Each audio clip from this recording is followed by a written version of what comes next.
go. Hello, everyone. Welcome back to the RationalInvestor.com's Weekend Frivolity. Oh, big stretch. Yeah, rock on. 2 hours of insanity ahead of you. Woohoo, party. Alrighty. I don't know.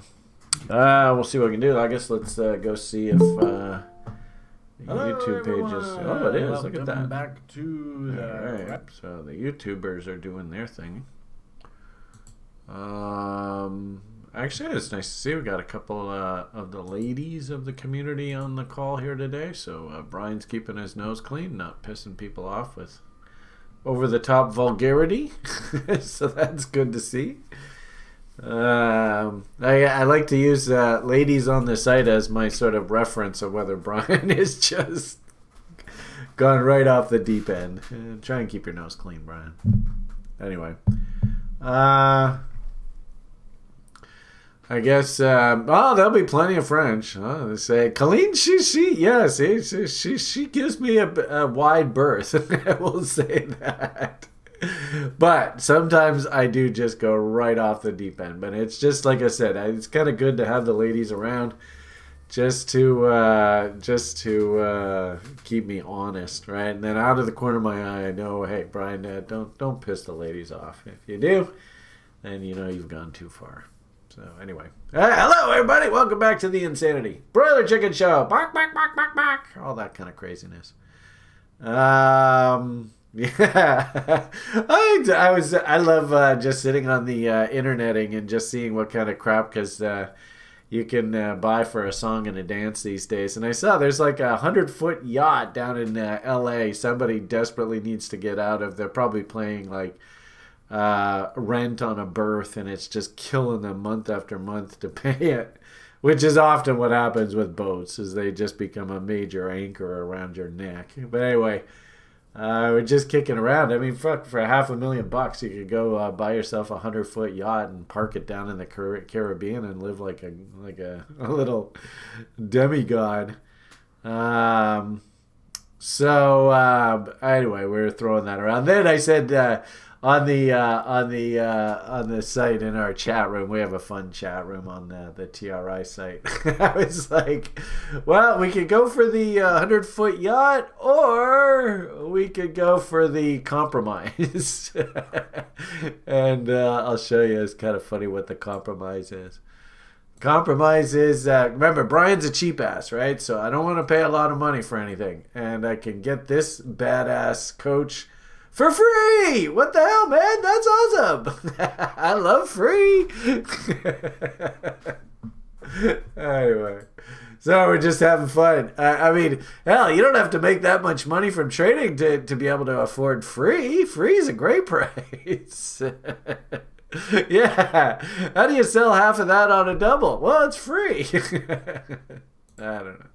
I'm just being silly. Anyway, we're having fun talking, dreaming about what we're gonna do with all of our crypto winnings of late, I guess. And for whatever it's worth, please understand, I did put out, I guess about 6-8 months ago, I got all super excited, I suppose, in the last crazy, insane bull market run. If you guys have been watching this channel for a while, I actually, I'd be curious in the comments, and actually I noticed we're not really doing too much comments anymore, but I turned off the notification to tell me who's liking and disliking the videos right now, so I don't even look at that stuff anymore. But kind of a fun, let's see if you guys have been paying attention. If Doge ever does get above $1, what name am I supposed to change, officially change my name to? Which it never happened, and I didn't think it would happen. It was tongue-in-cheek. But here we go again. I mean, the interesting. I still don't know how much of that Shiba story, Mr. Allen, Mr. Wonderful is a part of. I get the impression he's not really part of that Shiba story, so maybe that's just dessert for the way that he ran up that Dogecoin. But anyway, I digress. We're starting to get back into that kind of environment. Hey, you guys do know. That's good. Yeah. Well, $3. Is that what $3 is now? $3, and I got to change my name again. Damn. But we're getting to that kind of environment, especially with crypto. Actually, it might be interesting just to see what Sjord's, and actually it's kind of cool. Like, hopefully now this universe is starting to populate itself, so we can actually start getting a visual of what the market looks like. Yeah, that's kind of what I was thinking. I noticed that the bond market has bottomed here in the short term, and I think it's on the perception of the market that the commodities and all this runaway inflation that everybody's worried about, I think the commodities have broken here. Yeah, see, I was curious about this. We did have a little bit of a top there in crypto about 2 or 3 weeks ago, and I noticed the majors are kind of humming and hawing. Some of the DeFi space is kind of stalled out here a little bit. But, maybe it's more a broader crypto than anything else. The interesting thing is I get the impression we're in that kind of, like I've said it before to you guys, it's we get into these kind of markets where you're in a coin pick, like the broader market, everything, you throw everything together and it's kind of meh. But if you can find the sort of diamonds in the rough, if you will, you can make a lot of money. And I think of late, the diamonds, probably not this chart.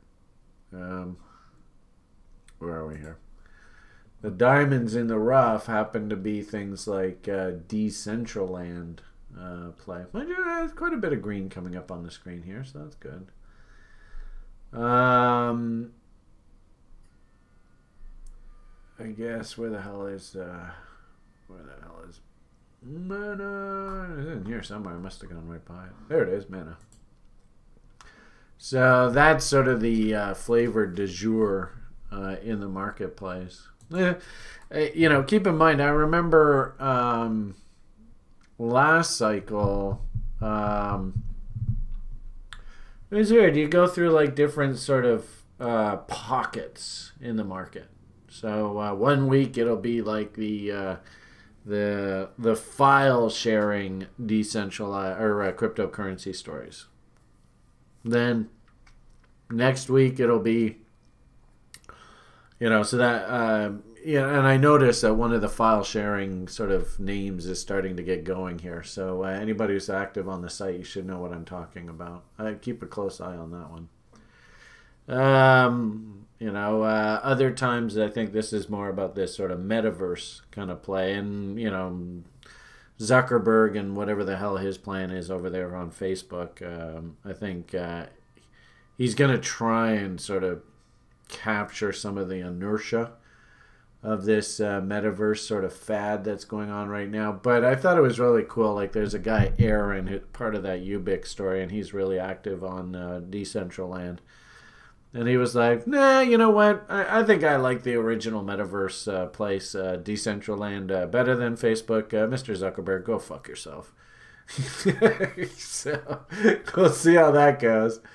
And of course, anybody who was involved in Decentraland, we've done pretty well here through the weekend.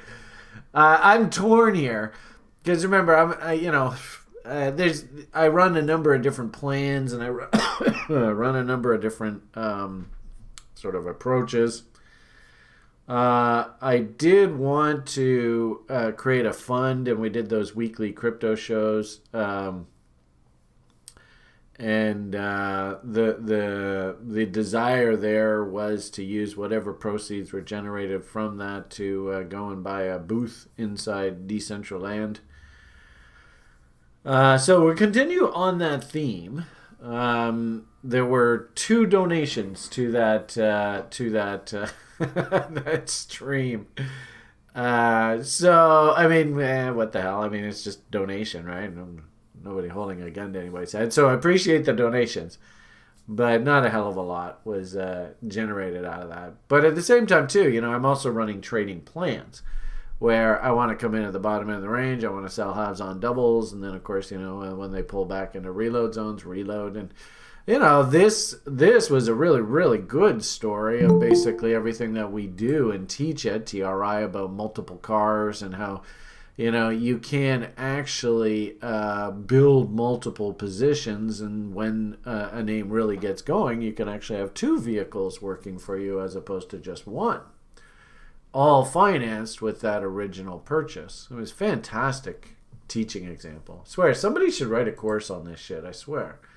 Especially, someone who could actually demonstrate this year in, year out, month in, month out, just show up and just show people that this is real. It's actually possible to do this and build serious wealth out of this. Wouldn't that be cool? If there was some clown on the interneting or something like that would just show up, not even charge you anything on a weekly basis, and just keep showing you the same thing over and over and over, so that eventually at the point you go, fuck man, I'm so sick of seeing this guy do this, I'm gonna do it. Wouldn't it be cool? I thought it would be really cool. The only problem with that, of course, I don't know, I swear like a sailor, so unfortunately I get myself into trouble there. And I don't know how to leverage this system and do things like referral codes and getting stinking rich off of shilling outside services and stuff like that. So the guy who does that, unfortunately, doesn't get rich doing that. So no gold-plated stakes for the Beamish, but I sure hope after all that's said and done, I go over to the other side, and the other side says, Brian, we're really proud of the fact that you just did this for free, just week in, week out, just never stop, just keep going. That's my hope. And then, of course, I'm a big believer in karma. And you all know my son's story, so karmically, I'm really hoping that I give out all this back, and he's taken care of. And I think on balance, I've been karmically rewarded. I can't complain. That's for darn sure. So, as you can see from the chart here, interesting there, my roommate here, Andrew, he was out partying and had Halloween parties and stuff like that. I was sitting at home obsessed about how I was going to get my fills off on this crazy mana yesterday. So happy Halloween. Hey, got a nice treat. What the hell, can't complain. And if anything, what a great analogy. You better pay yourself when these damn things pump. Now we're back down here. I don't know where the bottom is. This thing might come all the way right back down to the bottom. I've seen it happen before, so don't be surprised. There were a couple trades recently in the market that did go zooming by my sell half on a double levels in crypto, and is a little bit cross at myself for not being as crisp as I usually am. So really wanted to make sure I got that fill yesterday. Also too, and this is kind of a cool sort of side, is there's lots of money to be made in the crypto stock market part of the market as well. So not only are we making money in crypto itself, but actually crypto stock proxies and crypto warrant proxies. A lot of fun we're having in this space right now. So, the point here is, and we've talked about this at length, people, this shouldn't be news to anybody. We are coming into the end of this cycle move. This is usually how these assets behave as we come into the end of the move. But the problem here is, and just please understand that, is that the beginning of the move, or is that coming into the end of the move? Keep in mind, a year or so ago, You could not give this shit away. You literally couldn't give it away. So that's the thing that really irks me about this capitalist system, especially with the venture part of the market. Who do you think is coming in and buying up here? Is it the professionals? Is it the people that make money from trading? Or is it the people that are into the circle jerk and that buy what's really popular and what social media influencers are telling them are hot right now? Does that make for a good investment? So I don't know whether you can learn this, but I'll tell you, the people that make big bucks at this game, they force themselves to come in at the bottom ends of ranges. It's just as simple as that. So coming in at the top end of range and buying here, it's a bugs game. Probably the odds are, kind of like 50-50. So you got a coin in your pocket, you want to flip a coin? All right. But the problem is you can't make money consistently on coin flips. And even if it was sort of a 50-50 chance, the question really, in my eyes, is, this is like a 10x move off of the low. In fact, we got off 16x's. Is it realistic to expect 10x from this level here? I don't know. That's a tough one. That would be implying, I suppose because of this wick, maybe. But that would be implying to get the same sort of rate of return that you just saw, that would imply that this thing has to go up into there.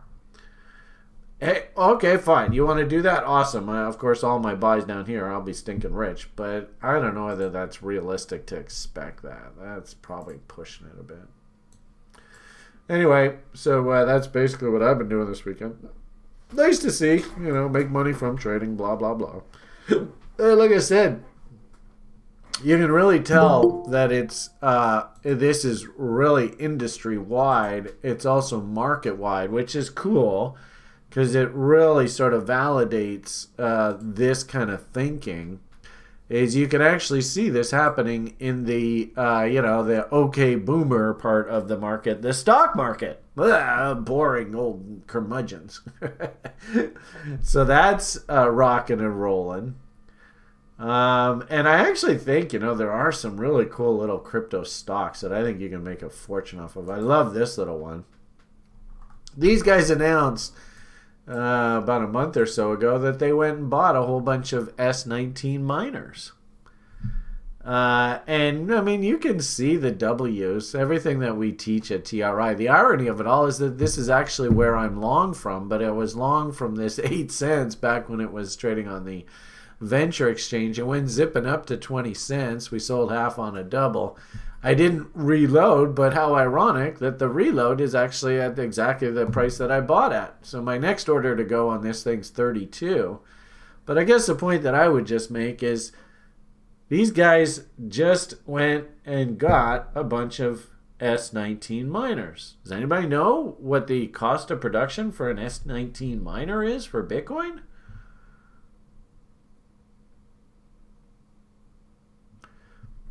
I think that's probably a bit high, but somebody said about $9,000. I'd probably say that's, like I said, I think that's a bit high. The cool thing is one of our site OGs, Shane, he actually put together a cool little script that plots these prices. I don't know whether you believe the variables. It's funny when sometimes I load these up. People go, oh, that's too high. Other people go, oh, that's too low. Anyway, so these are the inputs that we're using for this little script. Like I said, it's kind of funny when I show people the numbers, and like literally there's a debate. Some people say, well, you're too high, and some people say, nope, you're too low. All I'll simply say is, if ironically enough, if I wanted to go into the cryptocurrency business, this is what I want to do. I can go buy a machine that can spit out bitcoins, and my cost to mine the bitcoins is down here, and the current market price is here. That's like between a 5 and 10x profit margin.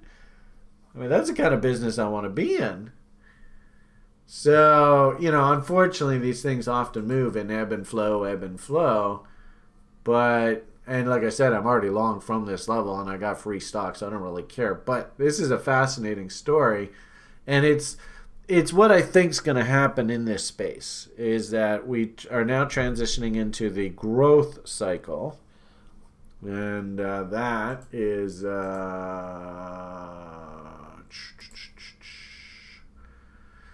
where is it? That's this conversation where we want to be invested in growth assets. This is the NASDAQ up here. They used to call the NASDAQ the stock market for the next 100 years. Back over here. Oh God, am I so old? And you can literally see there is that fear cycle where the baby boomers are leaving the economy and the millennial generation is taking over. Klaus, of course, wants to buy all this shit up. He wants you to panic sell all his shit. You don't want to own anything. Don't own anything. No, no, no. Why? Because I want to own it. Because I'm going to get rich. Fucker. Anyway, so the point here is this is the part of the market that should outperform, not commodities, not debt. Debt is really dangerous. And, of course, we all know that cash, they've just destroyed the purchasing power of our currencies, right? That's why we all love Bitcoin to begin with. So, what asset's going to outperform going forward? I still think it's equity. And this is a perfect analogy of equity. Where these guys, there's a commodity that's giving them now, like, an 80-90% profit margin? So it's going to be companies like this that do really, really well going forward. Here's another one. These guys mine Ethereum. And I just killed this fucking thing on the way up. I totally sold at the foggy level. I tell you, man, this is a gift from God. This right here, this one image, this is my reward from God and from JoJo for putting all the time and effort over the past 5-10 years and trying to teach you people and help you people. This is the reward. Not necessarily this trade, but now understanding the mechanics of this, why this happened, how it happened, and of course to be able to do it repeatedly over and over and over. And of course everybody's asking for, when are you going to do school teaching on it? I think, I don't know whether you're aware, Colleen, I'm trying to get out of the business of teaching, not getting deeper into the business of teaching. My job now is to actually just slowly recede back into the I don't even know what you call it, the ether, and just slowly fade into the background. That's my job right now. So, and like I said, we've got Sjord. Sjord actually has, he's built a little algorithm that's actually trading away. So, on the signaling part of this site, that would be sort of this sort of dashboard right here. We should fill in all the algorithm signals that Sjord's created, and then, of course, all the different signaling systems. Ideally, to be perfectly honest with you, this is really the business that I want to be in, is just simply, and maybe you know, maybe you don't know, but key reversals are just the most powerful trading signals you will ever see. And we've almost got this to the point where it's a marketable product. And I think it will sell like hotcakes. I mean, Jesus Christ, look at the size of that key reversal. T. Rowe Price, look at that beautiful key reversal. So the signals are coming in. Been trying to get the stock market signaling system up and running. I haven't quite got it going yet. Or, crypto. But work in progress, right? So this is ultimately where I really want the website to go to is this kind of platform. But the school, I mean what's actually, speaking of school, actually I think The very first inaugural bot trades that and algorithm bot trades that Seor did, I think actually closed them at a profit. The system closed out the trade at a profit. So don't have that published yet. So it will be coming down the pike, and of course. Like I said, all these various different, like I said, you can't even find the key reversal system anywhere on the internet. So this quite literally, I hate to say it, folks, but once this gets going in earnest, this should be $1 billion product, and it will be, to be perfectly honest with you, I know it's going to sound terribly egotistical, but if this is managed right and if it's managed correctly, we could quite literally be sort of creating that network of, like launching us into sort of the stratosphere of that 1%. Like, seriously. That's how revolutionary I know this product is. It's just we got to build it, and then we just got to bring it to market, and it's got to be marketed correctly. Having said that, super stoked. And actually, this is really good to see. Oh, fucking A. Because I've been wondering if we could get the Australian and Canadian stocks back into our universe here. Now you see we can. So now I can get a really, really good look of Canadian. Because keep in mind, I'm in Canada, right? So, and I got to say, man, these poor characters on the internet that just keep going on and on and on about how wonderful gold is. These guys are getting smoked here. So, it's cool to see that now I can, literally I can do videos right off of, okay, who's actually leading the market here. And I can tell you right now, these gold stocks are not leading. They're heavy volume breakouts, complete technical breakdowns. This looks like a train wreck, which is so funny. Because you listen to all the talking heads online, you'd swear gold is going to go to the moon. And the irony of it all is because they are talking that way, you're going to see the exact opposite happen, which is so tragic, but it's so cliche. So, just if you're Canadian, who's actually leading the bus? Who the hell's first service? I know, looks like a bit of an outside-downside reversal. I might not touch that one. How about CLS? Who's these guys? Celestica. That sounds familiar. Barrick. Ooh, interesting. Higher highs and higher lows defines a bull. Looks like there's a nice little bot set up working there. Higher highs. So I don't know what these guys are involved in, but basically he's leading.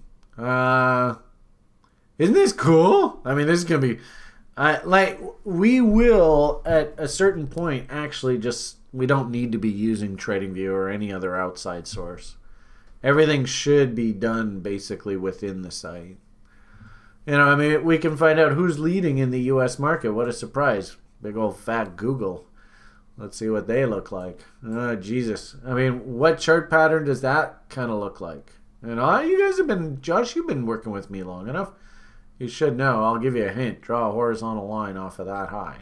What does that look like? Oh, geez. And actually, even David O, he would probably look at that and say, well, there's a nice inverted head and shoulders working there. I mean, all of you working with me should have worked with me long enough to know that is heading much higher if it looks like that. So, in fact, Jesus, look at the size of that formation. Ay, ay, ay, ay, ay. So, and this is sort of, I was talking to you guys before about you build algorithms. And let's say you have a long algorithm and like Sharktoshi. I don't know where Sharktoshi is probably sitting there in the level 1 class. I wonder, can somebody give me an update on how that level 1 class is going? Are we relatively close to winding up? But anyway, Sharktoshi, he builds algorithms, and I just told him, look, what you want to do is you just want to, like if it's a long algorithm, you want to find the top performing stocks in the market. This DXCM, I don't even know what the fuck this is. Dexcom? Look at that shit. I mean, that's the algorithm that you point your long algorithm at. right? And off of lower time frames, any like hourly buy signals or 15-minute buy signals, you just get long. Look at that damn thing. Does anybody know what these guys do? Oh, okay, so they're done? All right, cool, okay. Yeah, I noticed that, Mr. Cotter. Oh, it ended long ago. Okay, all right. Well, then I'm just wasting everybody's time here. Sorry about that. All right. So, I think I've told you before. Part of the sort of reason why I do this Sunday show is I just want to. I want to have just a redundancy in the education program so that if people have questions, they have tons and tons of opportunity to ask. So, do we have that Q&A document? I don't know. Did anybody even bother asking any questions? If they did, then don't worry about it. If they didn't, oh, thank you, Josh. Here, you're over there. You're going to put it there. All right. Let's see what we got here. All right. And as I've said before, as this gets filled out, we'll definitely do videos and walkthroughs of all the different ways you can use the system and the different signaling systems and the different levels of memberships and stuff like that. So we're still, it's never been closer. You know how it goes. So Shark Toshi, do you see how you have basically, your algos and shit that you've been writing? Basically, you have a shopping list. Like you can even do it in crypto. I don't even know who Theta is, but if I was hunting for long ideas, this is the kind of name that I want to hunt those long ideas off of. And that kind of makes sense, eh? I mean, can you see like one low, well, I guess read set, one low, two lows, three lows. That looks like a W. Are we breaking down trend lines? What does momentum look like in here? My hunch is that's probably not a bad idea. Look at the volume ramping up here. What do you think, guys? Do you see how we can use this? And this goes to everybody on the site. I mean, this doesn't have to be just Sharky. This could be everybody.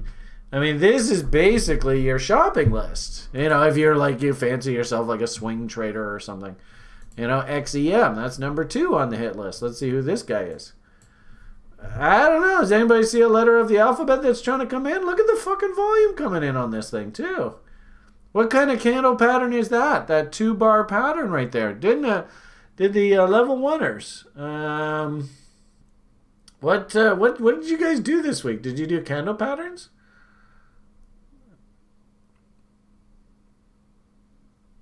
I think that's what the level 1ers are doing, aren't they? They doing candlesticks?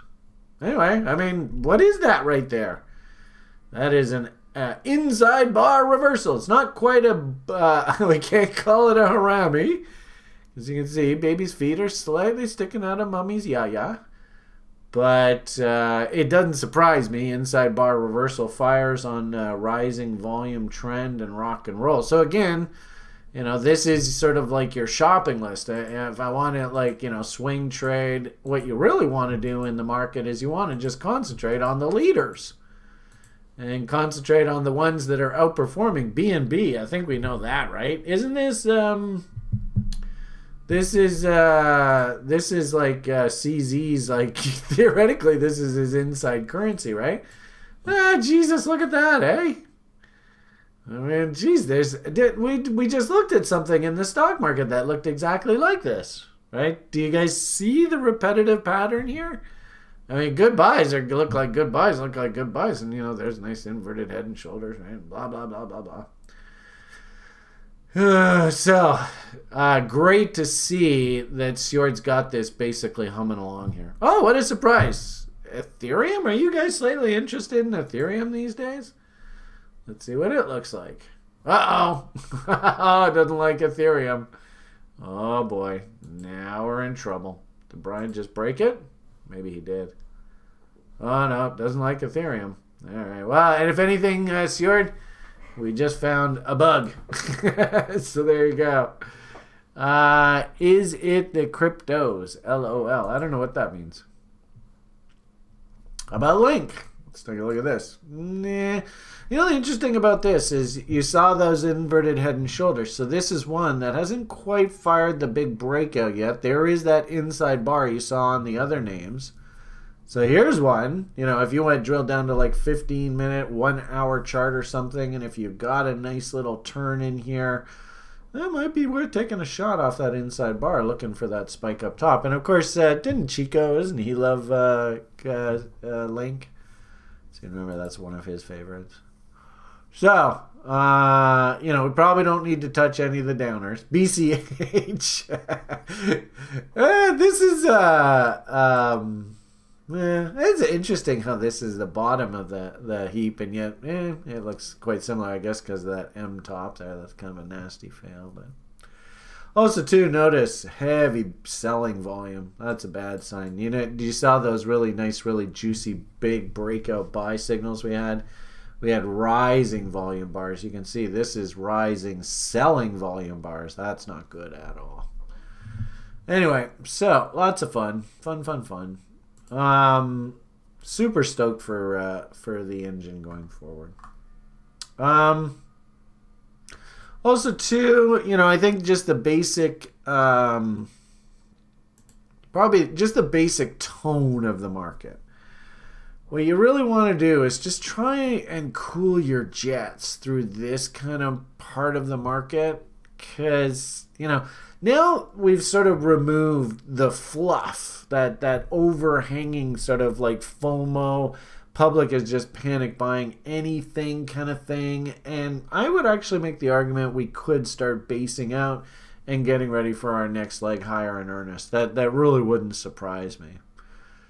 You just, whenever you load up this, for anybody who's actually using this on the site, and, you know, I kind of saw this a little bit in some of the big U.S. indexes right now. Like, look at the Dow. Ooh, that does not look good. And then the transports, look how they're kind of rolling over. And then, you know, the utilities rolling over. That's not a good sign, right? That's what this looked like about 2 or 3 weeks ago. And, you know, I hate to say it, but, you know, some of the crypto names, they've gotten absolutely punished through this. So also the commodities, you know, look, they're looking like that.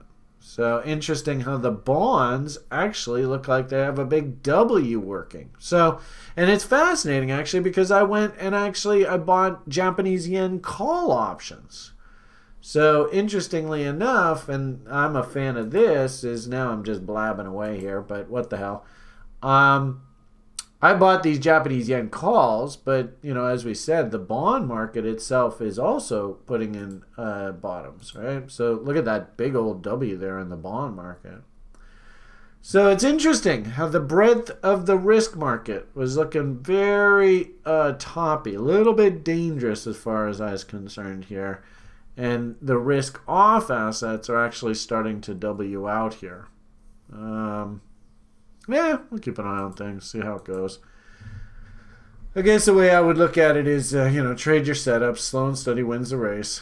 And interestingly enough, I actually think we've had a little bit of a transition here, guys. Because notice, you know, this is what do they call this? Metaverse kind of conversation? Wait a minute, I thought DeFi was the shit. What happened to DeFi?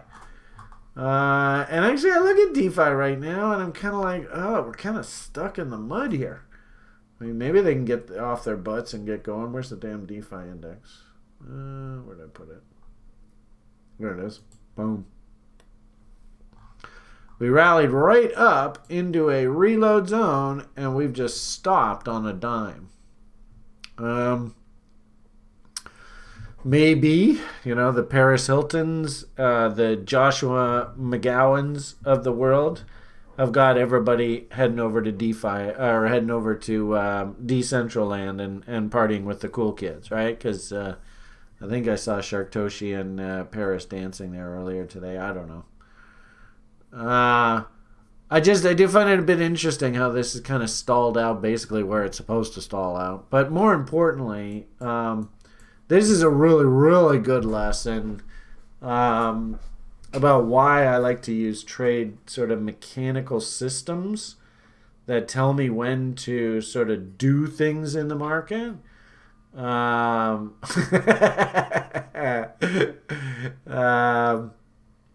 and why I like trading this thing called the bot. So you can see that we had a,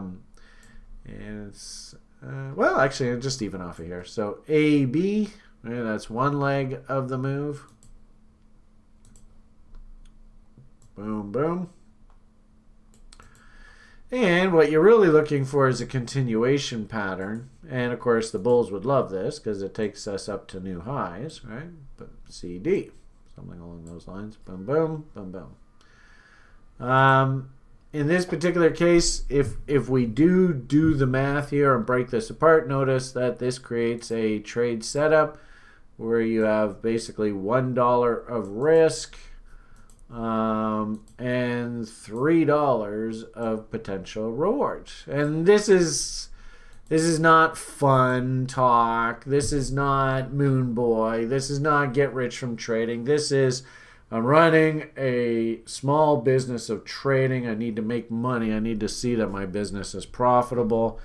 And in a weird sort of way, it's kind of boring. It's business.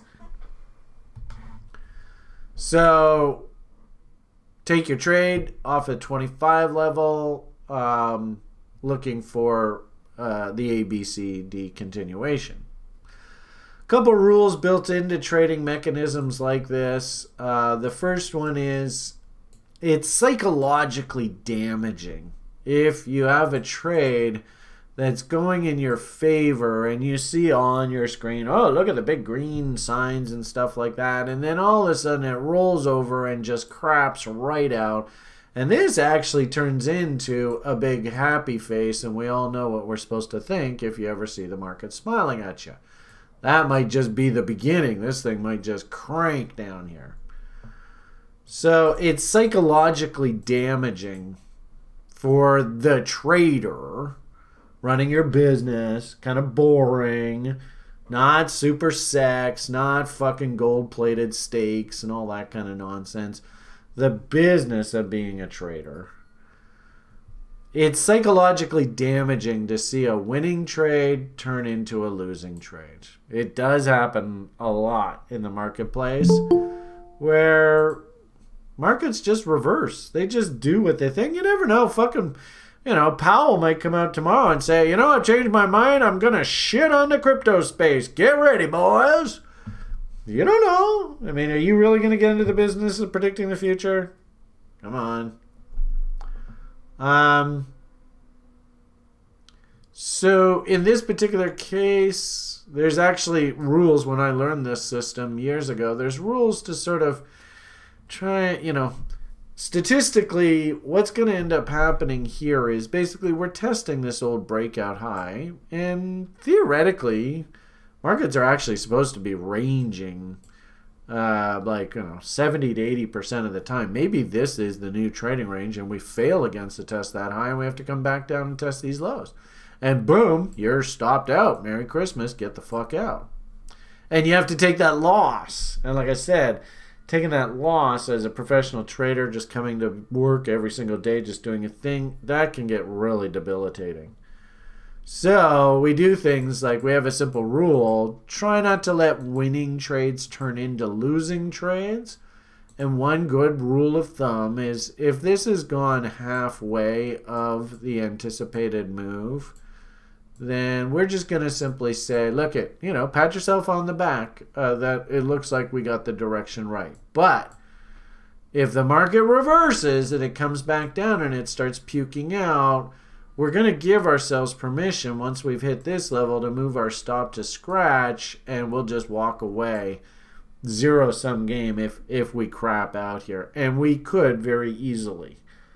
I would say there's probably about a 25 to 30% chance. So that's like 1 in 4, 1 in 3 rolls that this actually just craps right out, and this turns into an M and a big new sell signal. So my point about all of this, when I sort of started off this, is I don't think DeFi is actually driving the bus right now. It looks like DeFi has been just put on pause. If we're lucky and everything just consolidates nicely, we just keep making higher highs and higher lows, and the bull just keeps working away.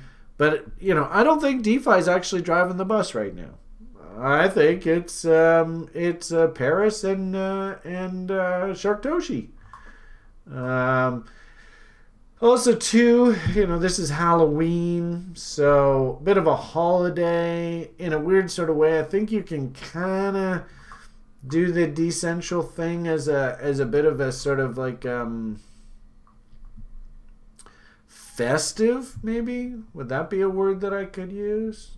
I don't know, but I got the feeling that this actually, because there's like a big Decentraland party. I think Sharktoshi has been sitting there for like the past week just dancing away over there in Decentraland. But it just feels like it's part of the party atmosphere. Probably also a really good example that I wouldn't be surprised by the end of this this run that a lot of these names that we've just been sitting on, they have these insane blow-off moves just out of nowhere. Like there's one that's happening right now. Very popular name. I love trading this guy in the past. Whoops. Except you can't. Got to get a quote. Look at him. He's starting to get going. Is he going to do the same thing as Shark Toshi and Paris? Maybe. You should look at this and go, well, and the fundamental story, it's a pretty good fundamental story. So if it's this particular part of the market's turn to rally, okay, rock on. I think we can make the argument. Pretty good looking, nice W down at or below reload zone. Everything sort of is in line with what we do as traders. If this thing did take off here, you'd look back and go, well, I can see exactly where I was supposed to be long. So just interesting to see that it looks like this guy here is taking off here. 73% move on the day. I don't know whether you guys even noticed that. Not DeFi, so go figure. Actually, I'm pleased to see as much green on the screen as there is. Usually the end of the weekend, what ends up happening here is I'll leave here in about 2.5 hours to go be with Liam, and then when I come back after our drive around the Lower Mainland, we're going to see a lot of shifting as sort of the market gets ready for the coming week. So I don't know whether this has got legs or not, but hopefully you can see. I mean, gee whiz, this is so cliche. Like, Colleen, does this not look... You should look at this and go, well, God, I'd be an idiot not to take the trade down there. I always like using Colleen. She's my guinea pig of the public. I think she's a perfect analogy of the public, and I've gotten through to her, and she's a killer trader now, and I don't have to worry about her. She's a mission success. Oh, she says she wishes. Actually, that's good. So stay humble. If anything, that's another good sign of a really good trader is don't let it go to your head. Don't put those goddamn gold-plated stakes away. That's just a waste of money. I'd rather us go RV shopping than buying gold-plated steaks. All right. Anyway, so there are places in the market that are perking up. Well, it's interesting. All right. Let's go look at those questions. Now, where did I put that document? I thought I had it here. There it is. All right, I don't know whether anybody asked any questions or not. Let's see what we got here. Maybe not. Maybe it's just quick in and out.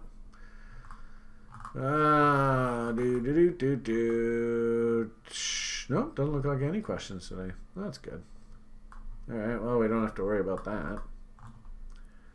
I don't know whether... Did we go through this? Yeah, I seem to remember we talked about this last week. Yeah, I remember we did that.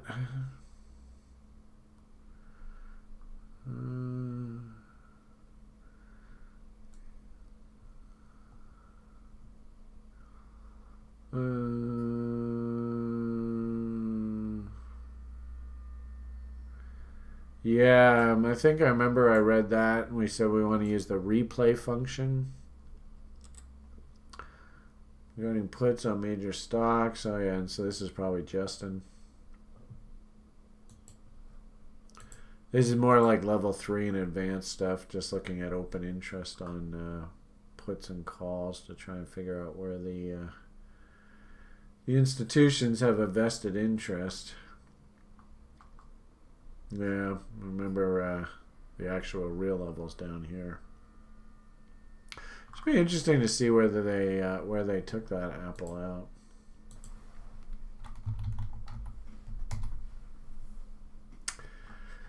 $149.80. Look at that. So they opened up the day at, where is that? $147.22. And it's like, oh, the sky's falling. Look at that. They opened it up. Like they closed it there and they opened up there. A really good analogy.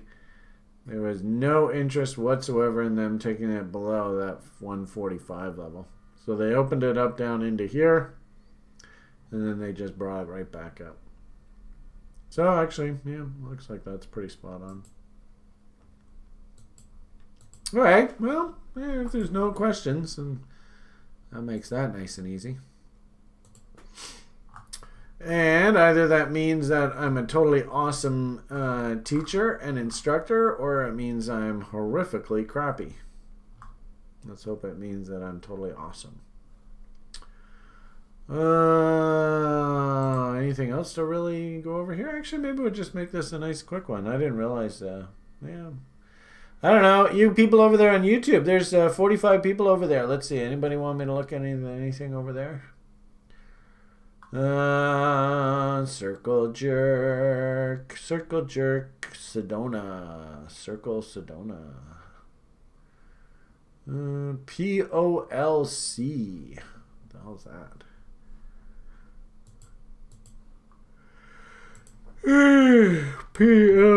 POLC. Polka City. It's on PancakeSwap. Uniswap. It's on Trex. Oh, God. You got to be careful with these names that are just on Trex. I suppose your out is to head off to DeFi land, but remember, if you have to do this versus ETH on these, and I don't even, I guess on Uniswap, I guess that the fees there could be very high. Interesting how they don't even have a POLC versus BTC quote here. It's just versus BNB and versus ETH. So I don't know. It's probably not something I'd be too interested in. I guess the question I would have for you is why? What's the fundamental story? Are they reinventing the wheel? Remember what we're trying to do. Yeah, speaking of being listed on only one exchange, we'll come back to this one in a moment. In fact, here, why don't we even just put it there? Yeah. You tell me where. In fact, all of you should be able to tell me exactly where you should be thinking about buying this thing. And I can tell you right now, really simply put, right here is not where it is. Looks like it's moved up nicely. Buy the W's. There's a big W there. Down, up, down, breakout. There's also a really cool little W right there. Look at that. Down, up, down, breakout. I mean, there's where you should be long. So that's like between 15 and 20 cents. So here you are at $1.20. Am I going to be like, yeah, it's perfectly fine. Go and buy it there? No. So, I mean, I don't know what to tell you. There's not really much I can tell you. Sure is pretty, eh? Could maybe, and my hunch is if we did like fog and bombs off of this entire bottoming range, that's probably 2.618 right up in there. It looks it. And then probably 4.669 is probably up in this area up here. Boom. Yeah. So not really a big surprise that we're trying to sort of settle down right in here. And also too, this is a break to new highs. So that's obviously a huge battle point there. I mean, hell, you could little old lady this and come in and buy, but if you do buy here at $1.19, you gotta be able to handle it just, totally swooshing down here. So can you handle that kind of risk? I can tell you, a lot of people in crypto cannot handle this. This will drive them crazy. So, I don't know. What can you do?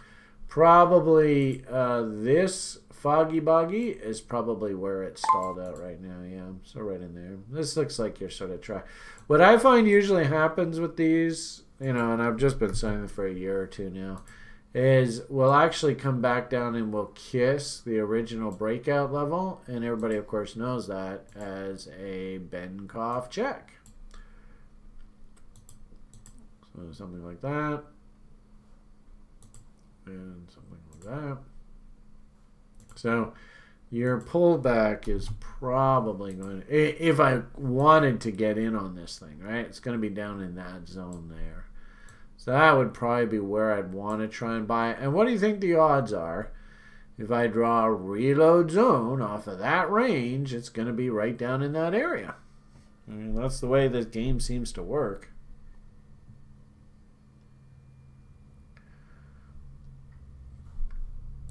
So let's see what happens.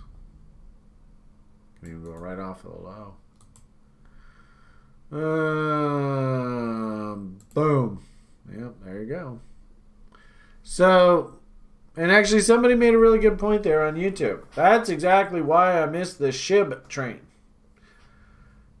Yeah. You could very easily find that this thing just goes woohoo straight up.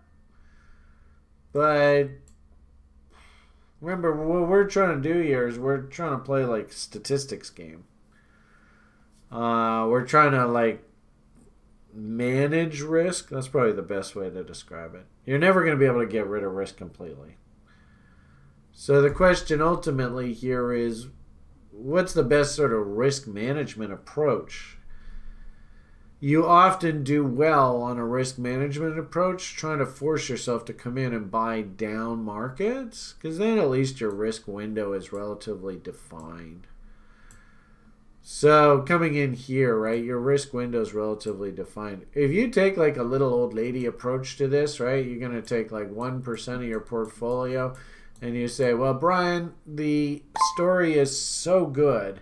Fundamentally, I just got to put some of it on the books.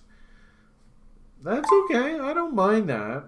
Technically, this is a horrible, horrible trade location. But you never know. The damn thing might just continue going straight up. So you want to just go and throw a little bit on the books just in case? Okay. I wouldn't go bet the farm, and don't get into the habit of just going, hey, no problem, this thing's just going to keep going straight up. Because remember, Mr. Gold-Plated Steak Eater, right? Didn't he kind of fall into that kind of trap of, W's don't really mean anything, and screw indicators and all that kind of shit, just going by. You could do that exact same thing here, and you could be puking out, or maybe the gold plates have diarrhea laced in them, and you could be sitting on the toilet for months, if not weeks, moaning about how terrible of a purchase that was. So, caveat emptor. It's up to you. I like that. Somebody in the hangout here goes, a wise man once said, don't fucking chase. I gotta say that's pretty good advice. And if this thing does take off, then you gotta go, you know what? I just gotta wait for the real pullback. Don't chase. Just wait for the damn W to come in, and then I can get in. I suppose, the irony of it all is you could have taken the exact same attitude through here. It's basically the same image. So we could have, a week or two ago, you could have been watching a video and asked me to look at it. We could be seeing the darn thing zooming up here, right, and just going straight up. And you go, well, Brian, why I should just go and buy this. It's so good. And I say, well, don't chase. Work your bids down in reload zones. And sure enough, boosh, boosh. So, I understand too, right? Hindsight's always 2020. Always. So you always be able to look back after the fact and go, well, that's what I should have done. Well, that's what I should have done. But trying to, and it's actually interesting because we were having this conversation in the lounge earlier today. Somebody actually, and this is kind of cool. Let's see if I can find it here. So I back when I was doing that video with Da Vinci, and actually I remember this specifically because we had one site member who just about fucking lost his lunch through this event right here. I'm not going to name names, but you know who you are. And if anything, it's good that he's still around and he's still trying and he's still focusing. But it's kind of interesting that somebody grabbed this image from an old video that we did at the time. And look at the forecast that we projected here. Did the market kind of do something along those lines? And you guys tell me, it's almost scary how fucking accurate this was. I mean, seriously, folks, check this out. This is ridiculous. I should go into the fortune business, fortune telling business. Where's that chart to show you guys? Actually, I could probably do it here, I suppose. That's not what I wanted. Okay. I just want to show you a daily damn. Actually, here, why don't we do it over here? Boom. Too many charts. Holy moly.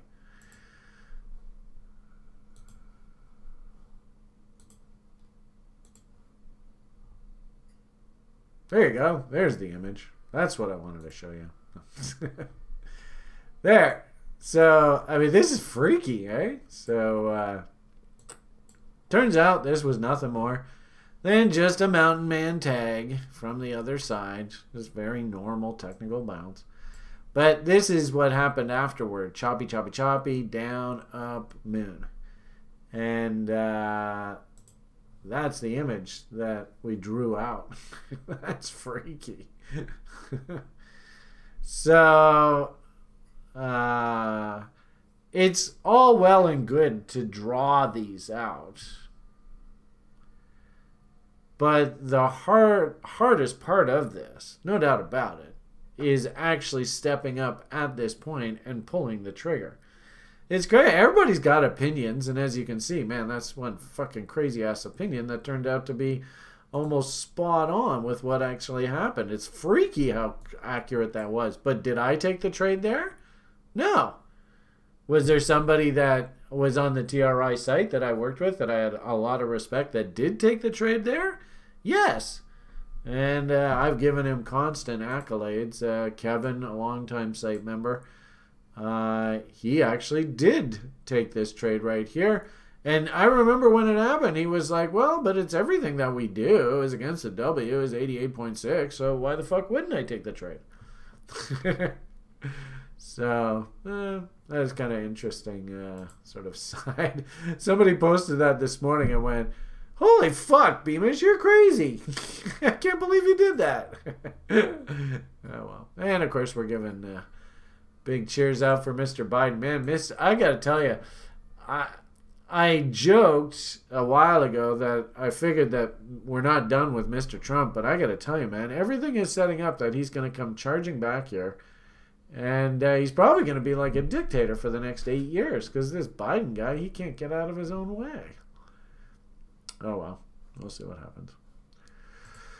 Okay, so anything written here? Nope. All right. Well, okay, we're fine there. So and you guys said that you're done a little while ago. How do you guys feel? Like, can I get some feedback? Are you feeling like you're getting good value for your money spent?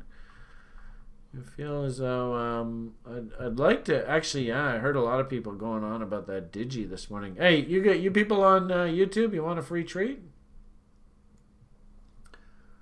We don't really give away free treats very often, but gee whiz, check this one out. It's so cool. Boom. Boom.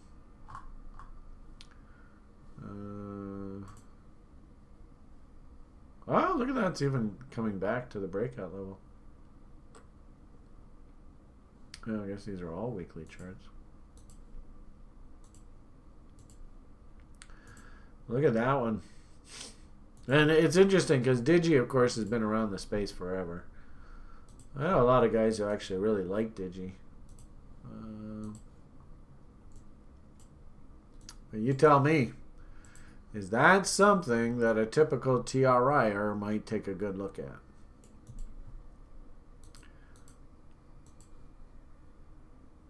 It's just about everything that we do. Look at that. I mean, gee whiz, this is ridiculous how cliche this is. And let's see. Oh, look at that. Nice little bull divs.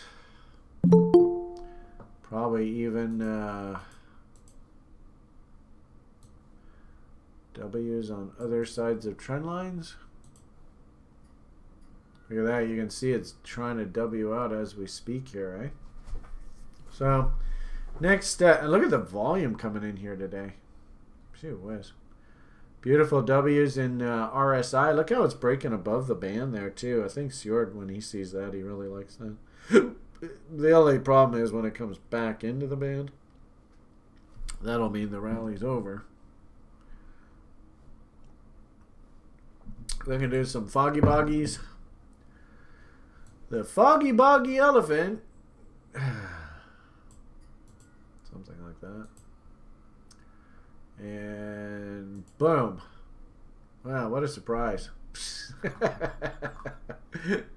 Oh, it didn't quite hit there. Oh, that's good. Still got a little bit of juice in the tank. I guess that makes sense, right? Just up against those old highs there. 4.669. Looks like that's probably about 50% of the range. So if we go back up here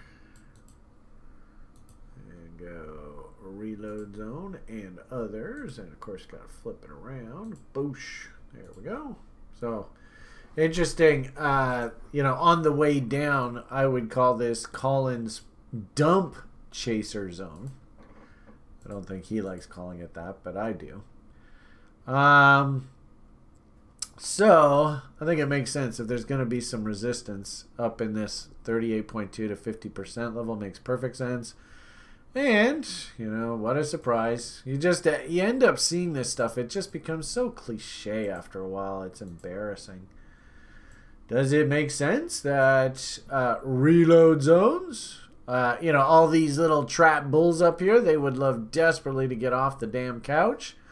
Candle body highs for trade locations. Some great candle body highs up there. 78.6. And good old 877. Or Josh, what do we like to call the 877 level now? I love this. This is a cool name. Josh, are you here? Josh! Because I think actually, Josh, didn't you name this? I don't know. Anyway, we call it the Moon Gun Bomb level. Not Foggin Bomb, a Moon Gun Bomb. And I mean, what the hell? Hey, that'd be one hell of a run there. So, I mean, what is there? You who can tell me what is the expression that we use about volumes? And actually, maybe I'll just I'm gonna go take a piss. But just sit and look at that volume and trying to tell me, what does volume imply? Volume speaks something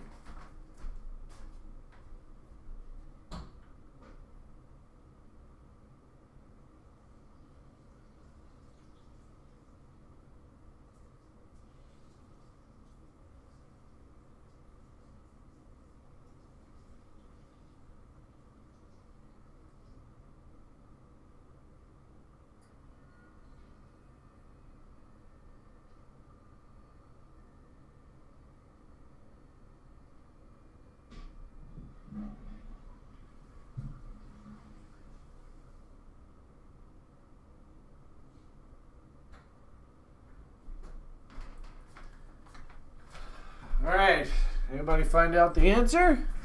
What's the answer? One person! One person answered. That's it, eh? Couldn't even get any of you guys in the hangout here to answer. Volume speaks what? People in the shop. What does that mean? Volumes, thank you. Oh, DMAC. DMAC MacD. Is that our Derek? I always get you confused.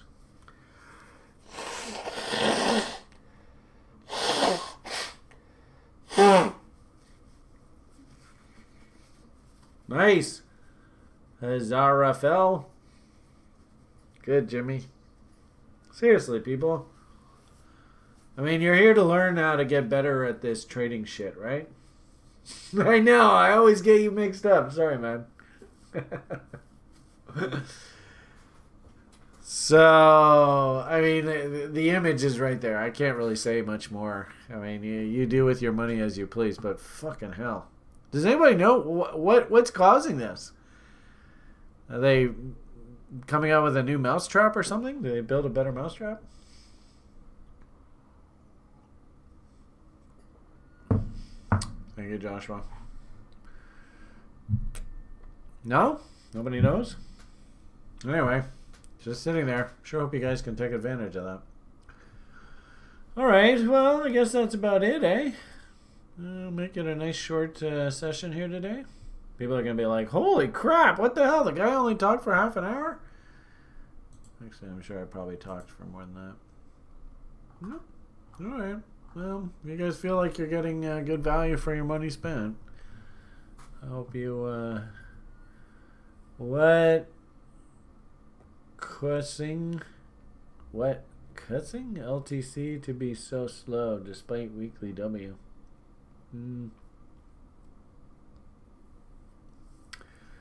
SC, that's a shitcoin, isn't it?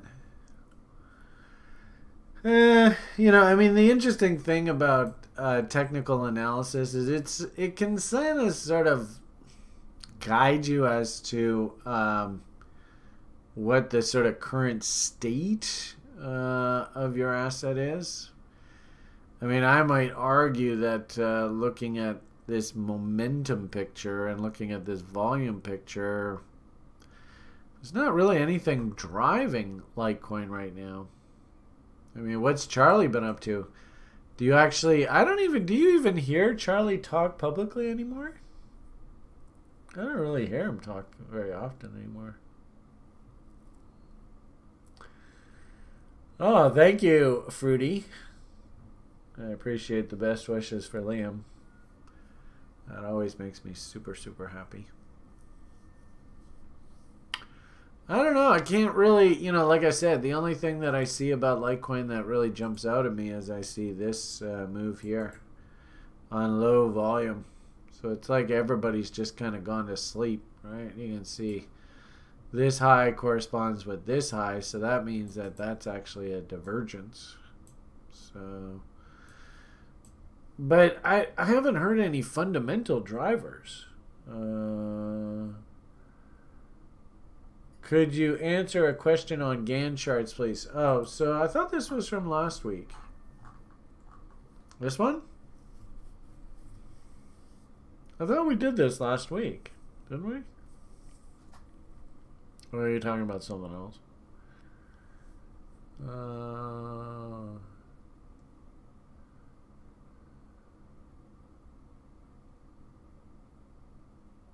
Brian Saws. Alright, anyway, I'm not quite sure. I do remember we went through this, but trying to combine my penny stock trading strategies with Gann ARCs. Could you please skim through this trade to check if it makes sense? Didn't I put that chart down there? Yeah. I mean, the power bridge. I seem to remember we went through all this last week.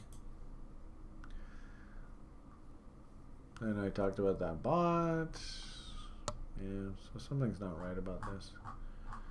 So what Gann chart are you talking about?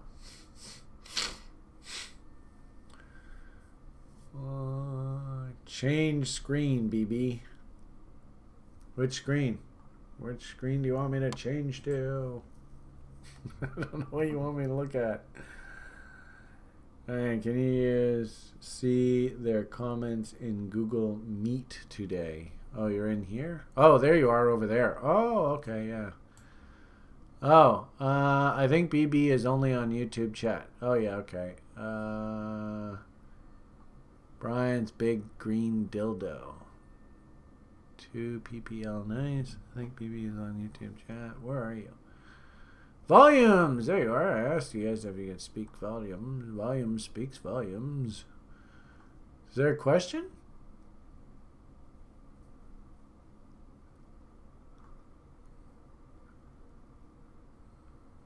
I'm not doing a very good job here today.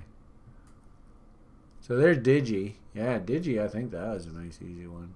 That was a MIR, I think we also saw that one was perking up too, eh? If I understand correctly, that MIR is wrapped up in the stock trading business, right? There you go. I think the issue here, and I think I would prefer to let this thing break out first before you get really too excited. So let's see a W. Notice how it just keeps trying to W, but it just can't. In fact, actually, that could technically be a new M there. Also, too, break of trend lines. Really good reason why we want to wait for the W structure on the other side of this trend line. So is that a trade? No, because look. Oh, Jesus. So here we go. Is that a trade? I don't know. We might just have to work our way right back along this trend line again. But definitely, you got location. No doubt about that. This thing's cheap. But, you know, somebody asked me to look at that grin. And this is a good example of that, right? So, grin, way back when, somebody was recommending it. And, you know, even through, like, this one wasn't bad. Nice W, big rally. So you could have made some money off of that. Interesting how when we got down here, W, not a bad rally. W, not a bad rally. W, I don't know. There's W's there. Nice rally in there. Not bad. Nice W here. Not bad. Kind of sloppy. I guess the W is right there for that trade, and this was just a pullback against those lows. Not bad. It's a pretty good level down in here. Right down in there. Down, up, down, breakout. So you got a couple half decent levels down in here. It's not a bad level down in there. Here, can't really touch it there. So, you know, as it stands right now, anybody did want to buy this. I don't know where you'd want to buy it. That's up to you. But boobity-boo.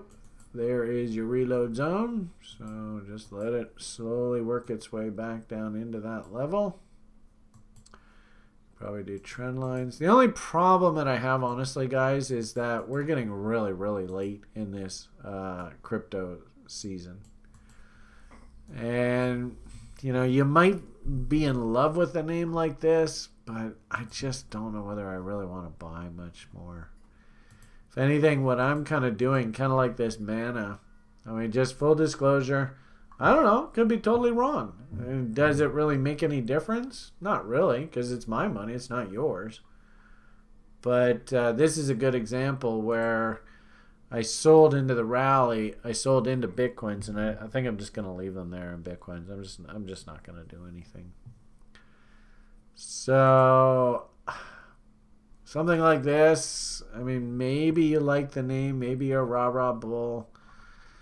But I'm worried that, you know, by the time we get onto the other side, like maybe there's another push here. I mean, I think there's going to be like an exit pump into this window here, but definitely into this sort of January, February part of the market. If there is exit pumps, I'm getting out. I'm going to go to cash and Gotta pay my taxes, and if anything, if I'm really lucky, I'm gonna spend the next couple of years working on a real estate project in Hawaii, not being obsessive watching the crypto screen 24/7. So be forewarned. I mean, maybe if you can get that pullback here before but the end of the year, but geez, momentum doesn't look too good here. I would much rather, if I was shopping, I think I would much rather try and chase this little digi. I think this is it, right? Chase this little breakout. I mean, if you get that big honking volume breakout on that, great, and it's Wing awesome. But I think I'd much rather chase a name like this in here than go into that grin that just hasn't bottomed yet. The bottom is here. So coming here, and maybe I should already have a risk-free trade established. Maybe I reloaded here, but now coming in and thinking about, okay, I want to set up a new buy. That means I'm going to have to wait for reload zones. How deep does this go into November, December? Keeping in mind that there's not a hell of a lot of window left for these things. So, I don't know. I mean, I'm not really going to be in a big hurry to buy a lot of shit. That's just me, so.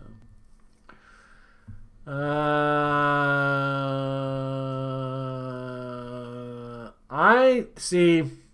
Here's the problem. Edward asked the question, BB, don't you consider staking stablecoins instead of sitting in cash? They have a 6 to 8% APR. How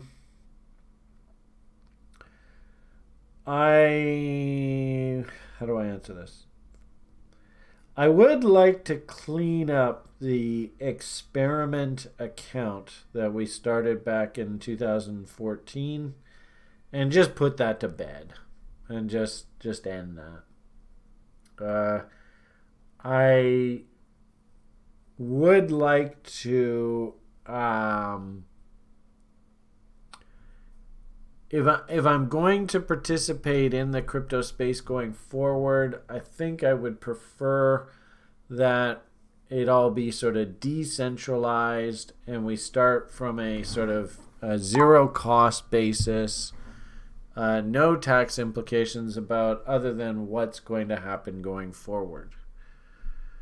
I am probably horribly unpopular with this statement, but I believe that this market and the belief that the decentralized economy will not be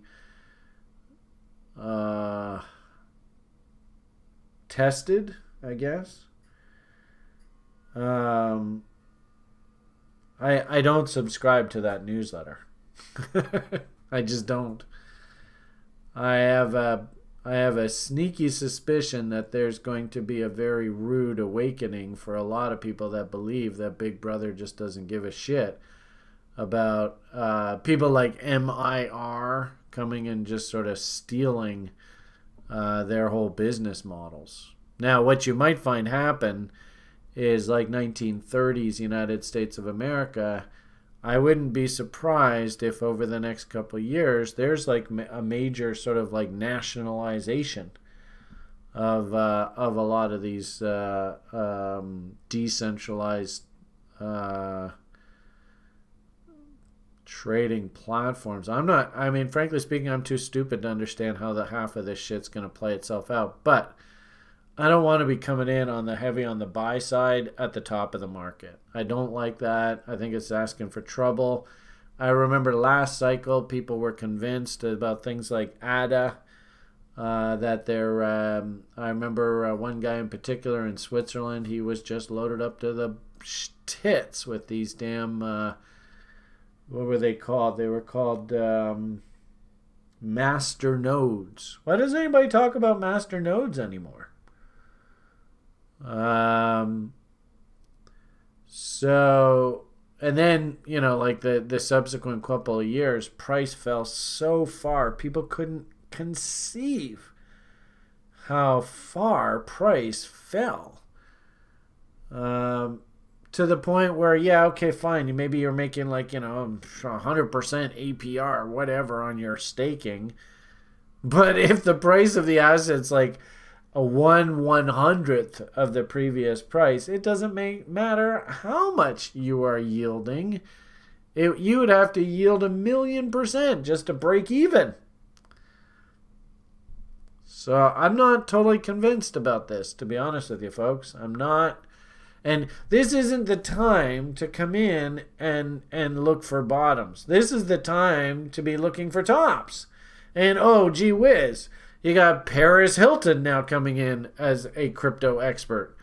I wouldn't be surprised if Gene Simmons comes out in his wonderful outfits and starts talking about how he's a crypto expert. This is the sales part of the cycle. And hell, I watched videos back in May, June, July. I don't want to say something that's going to get me into trouble here, so I'm going to try and be delicate about this. But I watched videos back in the spring and summer, people who were in the entertainment industry doing YouTube videos as experts on NFTs, and frankly speaking, I didn't hear them once, not once, actually talk about things like what is the fundamental value of these assets. I think a massive trap is being laid here. I really do. Caveat emptor. I mean, so what? Brian's got an opinion. Big fucking deal. I'm just not going to get sucked into that. And I cannot comment as to the efficacy of these quote-unquote stable coins. The people in charge would like... I like the idea that these stable coins are nothing more than money market funds, which is basically the same thing. You see it in the stock market. People will buy a whole bunch of T-bills, and then they'll say, right, instead of going into cash, you buy our little money market fund. It'll pay you whatever the short-term interest rate yield is.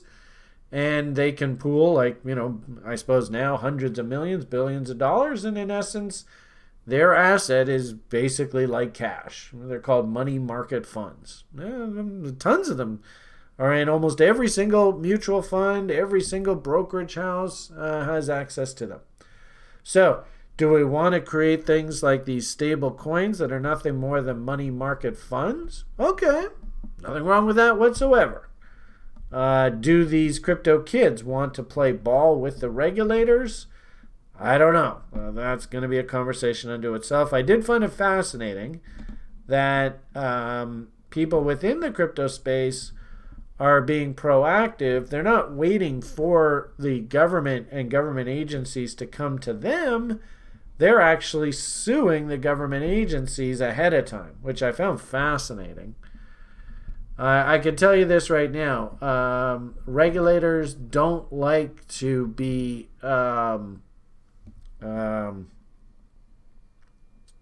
bullied, for lack of a better term. They consider themselves the bullies. So I don't know how the hell that's going to play out, but I did find that fascinating. So if you are asking me, Brian, how is this going to play out? I haven't got a fucking clue. Well, I really don't. And I'm not the person to ask how this is going to play out. What I would just simply say is I've talked to you guys about this at length. This is exactly what I think the scenario is. My worry, of course, is that, and probably in DeFi, I've actually made the argument that I could realistically see something like that Luna go to like $400 a coin. At $400 a coin, I think that the conversation starts changing. If Bitcoin gets up to $100, $200, $300, $400,000 a coin, the conversation is going to be changing dramatically, right? And what this is what always happens in these damn bull cycles. Right now, I'm sitting here going, this is not really the best time to invest. It's pretty risky. You're coming late to the cycle, and yet the goddamn price could easily double, maybe triple, maybe even quadruple from these levels. And so you go, well, Brian, why the fuck would I bother listening to you? You're an idiot. Every time. Last cycle, it was on Ethereum, and I told the public, I don't even know if I can show you. Well, I guess this is the Ethereum chart. Last cycle, right in here, right about here. I told people that if they were going to load up on cryptocurrencies and they were going to act like there was no risk involved, that they were all bimbos. And unfortunately, the news article that was associated with that had a girl that was selling artwork that had Bitcoins embedded in it, which is a pretty good idea unto itself. And people, of course, said I was, what's the word? I don't know. You don't like females or whatever it is. And frankly speaking, I didn't really care whether it's a female or a male. Females and males can act like bimbos exactly the same, but everybody on social media thought I was making fun of her, blah, blah, blah. And hey, you can see through the orgy, well, gee whiz, if I listened to Beamish through here, I missed all of this. I think this is, this is Ethereum. Now, I mean, I don't like to say, well, it turns out I was right, but the long and short of it here is if you wanted to invest and the funny thing is Da Vinci and I did videos through here, and we talked about how, well, it's actually a no-brainer that Ethereum's going to have to come back to its 50% rule because that's just what markets do. And of course, how ironic, that looks like an almost laughable comment back in hindsight, eh? So I get the impression that right now we are right about here. And actually, I think, in the Ethereum sort of picture, I think Ethereum's actually going to look like the 17 Bitcoin bull here. So I think there's a hell of a lot more upside to go here. The only problem is I'm not allowed to chase. I'm just not allowed to chase. So as a result, if you haven't bought already, I cannot endorse you coming in on the buy side here. I just can't do it. It sucks. Not going to sell a lot of newsletters because you can see, I think this thing's got a hell of a lot more to go here. But I can't really justify. In fact, you know what I can justify, and I repeatedly said this to everybody in this space.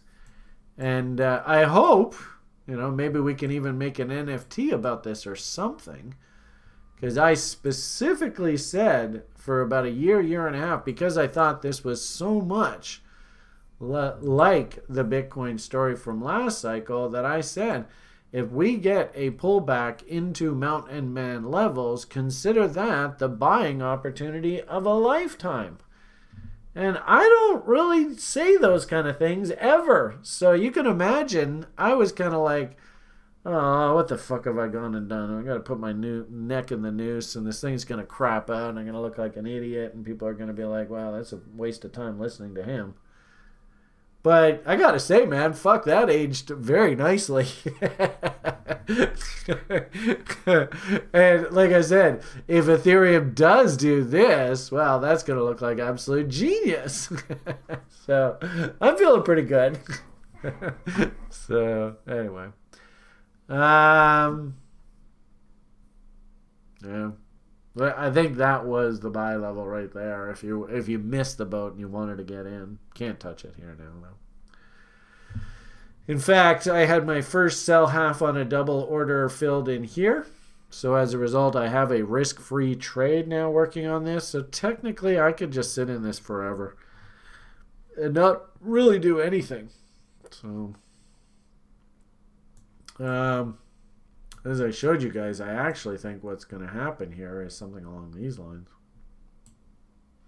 In fact, actually, we should be able to just scale this up. So the question is, where is that? Maybe that's there.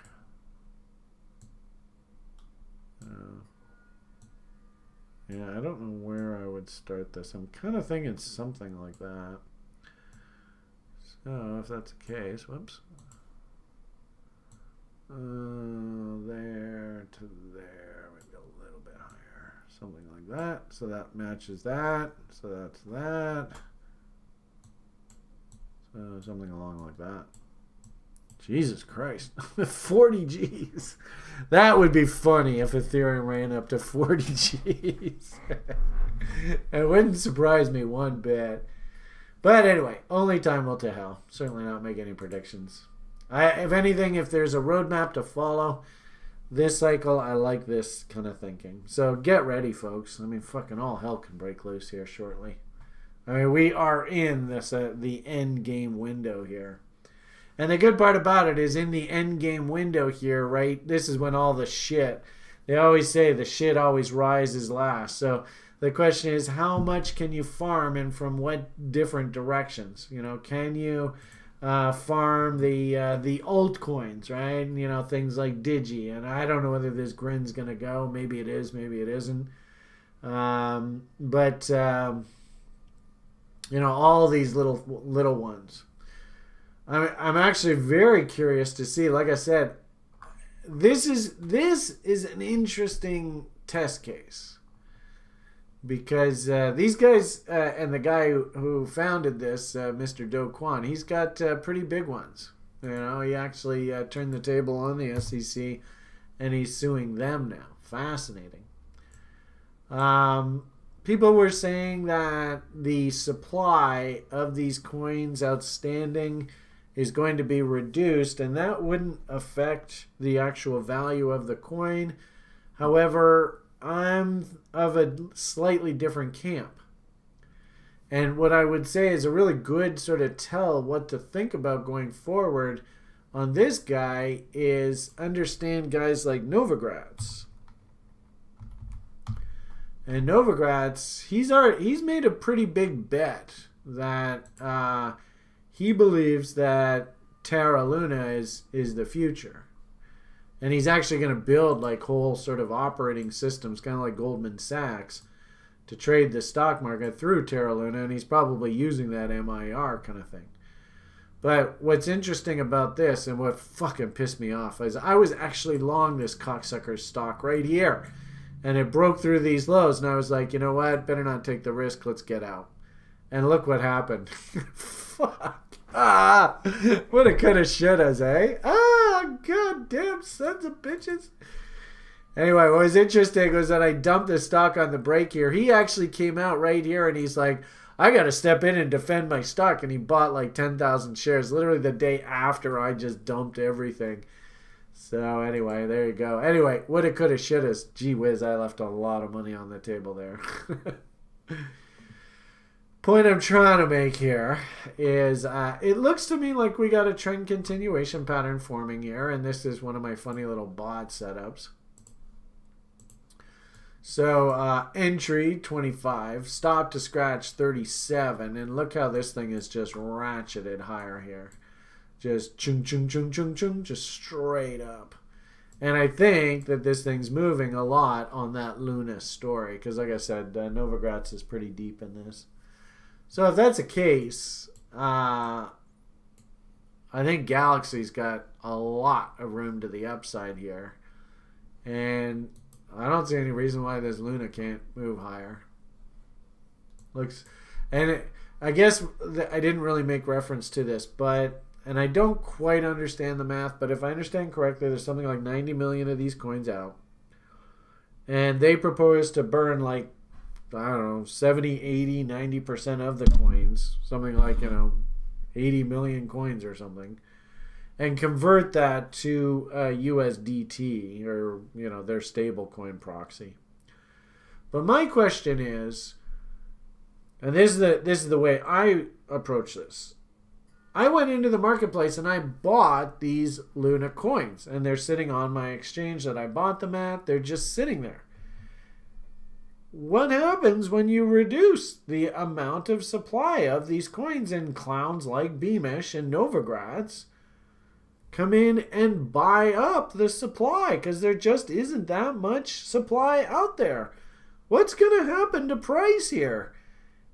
I can tell you right now, from my perspective, if you take the asset, it's got 90 million out and it's trading $40, $50 a coin, and you now make it so there's 9 million coins out, well, just to keep the same market cap, this thing's got to go up like 10x.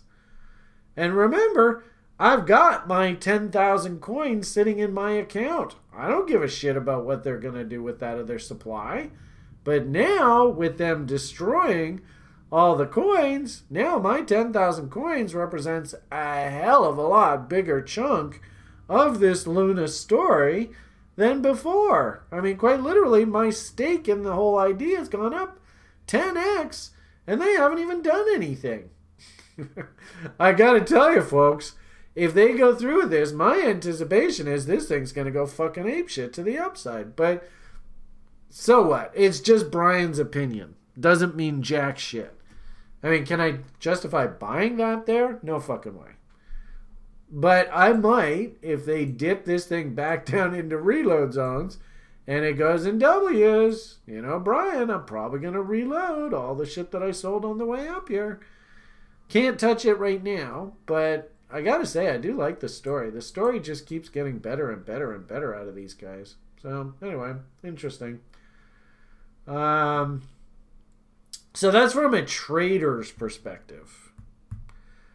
It is interesting to listen, and if you are curious, maybe come on the site tomorrow, and Sjord will be on the call. He'll give you sort of the decentralized cryptocurrency fan view of the platform itself view. I mean, I'm very different view of these things.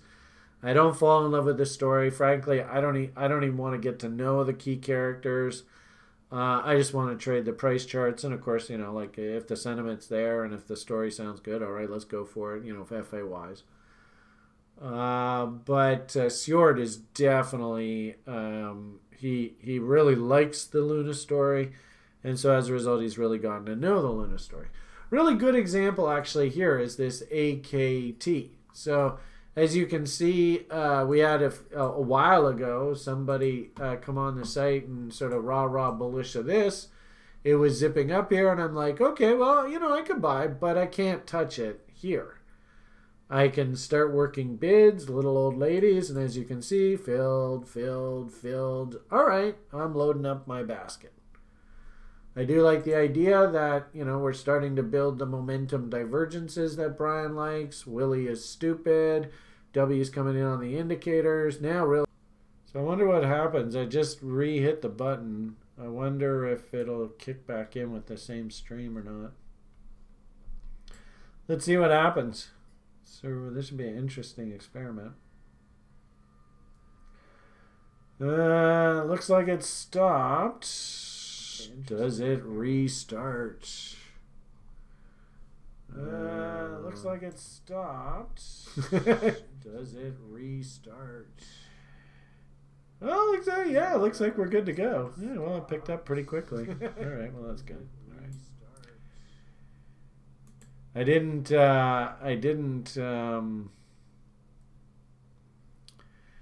update OBS there. I know I was supposed to update it, and it crashed there. I've never seen OBS crash like that before. So, well, anyway. Okay, so that's probably a sign that I'm talking way too much anyway. So, blah, blah, blah, blah, blah. Actually, I'm surprised nobody's actually asked any questions here. So, all right. As I said, hopefully what that means is I'm an awesome instructor, and TRI is doing its job like a boss.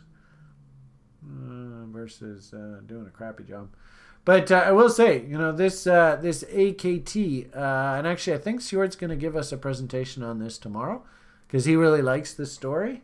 And man, if a W comes in there, then I'll have my reason to actually add to the trade, and we can start thinking about this thing going up. But here's a really good example where nobody's interested in this thing right now, and so I'm coming in on the buy side. Kind of boring. Chart doesn't look very sexy. Nobody's talking Lambos. Nobody's talking orgies. And here's Brian trying to sneak his way in. So that's actually this is a pretty typical tell of the way that I like to actually approach the market. So buying when they're crying, selling when they're yelling. Okay, I think we'll probably leave it at that. Maybe a little bit shorter session here today. OBS is telling me to get off. I can see not many questions on YouTube. Maybe that in itself is probably a good tell that, yeah,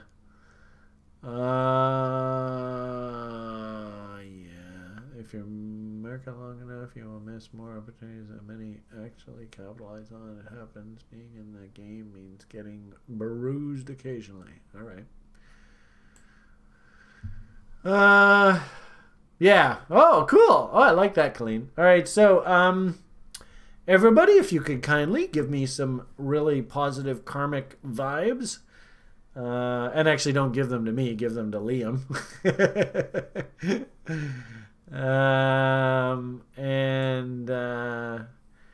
Hey, Edward, there's not really much to comment. You know, the problem is Edward, do you know the Benner cycle? Have you seen that image before? Actually, I even saw it. I think I saw it. Yeah, I saw it in my files here. Where is it? Here, this is what I'm worried about. You know, if we look at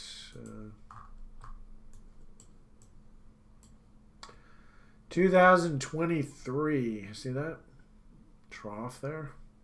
I'm not happy about the next couple of years. Could be a pretty tough slog. So I like the idea heading into the end of the year. Things are nice and uppy. And that's sort of the this kind of insanity in crypto. Right? Uh-oh. What's going on here?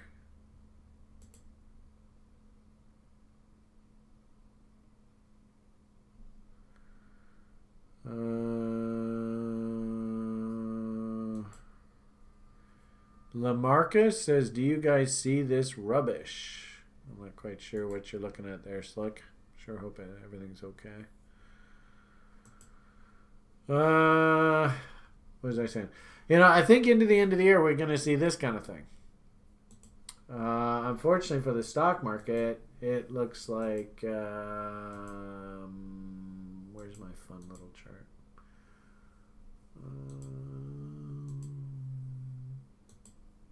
Wonder if I got rid of it. There, this one. So I think we're right here, which means if we do the baby boomer route, this is the next couple of years. See, there's 22, there's 23. So we kind of go, ugh. And by the end of this, you see the end of 23. Actually, there's April, May 23. There's August 23. You know, we're pushing our way out of this mess. If it goes the way and I get the feeling that we're in more of that baby boomer generation than the greatest generation. But if it goes the greatest generation, you can see there's some sort of, like we're pushing up here, but then there's some sort of sharp drop. And then we're, there's August 22. Really, I guess the way I look at it is we're in this kind of phase right now. Does it look like this where it's just choppy up and down, up and down, up and down kind of idea? I mean, are we, I don't think we're right here though. You can see we look more like the baby boomer cycle than anything else. So that means that there's got to be some sort of like pullback. And I wouldn't be surprised if it actually is like on another wave of this damn sickness comes along and they have to shut things down again. I think the Lambda one is the next one. So as a result, that's sort of what I'm thinking of stock market wise. Did find it interesting that Canada's finally starting to show signs of fatigue up here. Of course, China, there is no bull market in China. That's what I find fascinating about all this. People are actually saying that there's a bull market in China right now. You're kind of kidding yourself. It looks like we're backing up into a buying window, so that's interesting. But I don't see any bull there. See lower highs and lower lows. And I still think this stuff has to play itself out.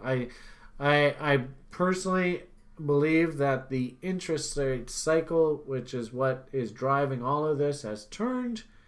And now we should expect basically 40 years of rising interest rates right now. As we were heading into this peak, you could basically give money to people, and there was no sort of cost to that borrowing. And it's the same sort of thing here in Vancouver. There's just no cost to the borrowing, so these guys just keep borrowing more. Keep developing, keep developing, keep developing. But that's not the case now. Like, one thing that jumped out at me recently is, you can't see it here. I don't think it's in the States. That's the irony of it all, is that, you know, people who watch the United States of America for leadership, you're not going to hear any talk out of the States of trouble. Because remember, the States went through the shit through 2008. Canada has not had its 2008 yet. And it does have to have it. So I thought it was kind of interesting looking at the Canadian stock market. I mean, look how risky this silly market is. I mean, it's nuts. Basically, it's doubled. The whole damn stock market has doubled. I suppose the U.S. market has doubled as well. Interesting how we've come up into A, B, C, D objectives. And interesting, too, how momentum indicators are overbought. Willie is stupid. So as investors, we don't really have any interest. We wouldn't be well served chasing this here. You want to wait for the meltdowns and the W's. So anyway, put it all together. I think that the Canadian market is insanely risky here. I was short the Canadian banks. I took the trade off after the election results, but I think this thing has actually come right back up into the original shorting location. If I get any sort of sell signal here, I'm probably going to strap that trade right back on. So I do like the idea that the Canadian stock market is in trouble. The interesting thing is that the U.S. market doesn't look... I think it could come down, you know, same thing with the Canadian market. Look at all these damn gaps. I mean, at some point, all this shit's going to have to be filled in. I guess the point I'm trying to make here, though, is the U.S. bond market, and this is where I think the wheels fall off the bus. The U.S. bond market is okay. You know, there's key support. You can see we're quite a ways away from that. There's not a concern in the U.S. debt market. But take a look at Canada. We've gone through those lows. Do you see that? This is very, very troublesome. And the worst part about it is our leader here in Canada, he's a fucking substitute gym teacher. He doesn't even understand. I bet... If you actually asked him, do you understand how bonds work and how interest rates work? I bet you he couldn't answer the question. So I don't really have a worry for the U.S. market. I think the U.S. market does fine. But these international markets, these markets that are commodity-based markets, this has got disaster written all over it, in my humble opinion, for whatever the hell that's worth. So... All right, I think I'm going to leave the ramble at that. Hope you guys enjoyed the rant here today, and hope level 1ers are feeling positive about the program. Wish me luck with Liam. I love that kind of talk. Thank you so much for your best wishes. PMA for the win. Get out there and buy shit that people are really not that interested in. And then look to sell it, of course, when they are interested, right? That's how we get rich at this game. So, Have yourselves a great day. All the best. And bye for now.